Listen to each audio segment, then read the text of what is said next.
கூட வராதது அப்படிங்கிறது ஏற்றுக்கொள்ள முடியாது அப்படின்னு நீங்க சொல்றீங்க. இன்னொன்று பொதுப்படையான ஒரு கருத்து, இப்படி ஒரு தாக்குதல் நடக்குது, அது பாஜக எப்போதுமே தேர்தல் அரசியலுக்கு பயன்படுத்துறாங்கிற ஒரு குற்றச்சாட்டு இருக்கே சார், அதை நீங்க எப்படி பார்க்குறீங்க?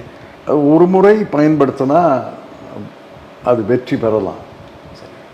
ஊறி அதற்கு நாங்கள் திருப்பி எங்கள் இராணுவ வீரர்கள் பாகிஸ்தானுக்குள்ள 10 கிலோமீட்டர் ஊடுருவினாங்கன்னு சொன்னாங்க.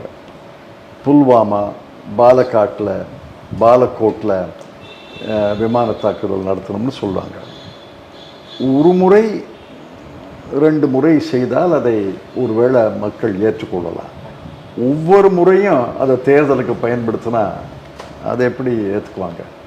ஒவ்வொரு முறையும் ஒரு சம்பவம் நடந்தால் அதை உடனே தேர்தலுக்கு பயன்படுத்துறது. தேர்தலுக்கு இதுக்கு சம்மந்தமே கிடையாது. தேர்தல் 4 ஆண்டுகள் கழித்து வரப்போகுது. ஆக தேர்தலுக்கு இதை பயன்படுத்த மாட்டார்கள் என்று நான் நம்புகிறேன். பயன்படுத்தினா வருத்தப்படுவேன்.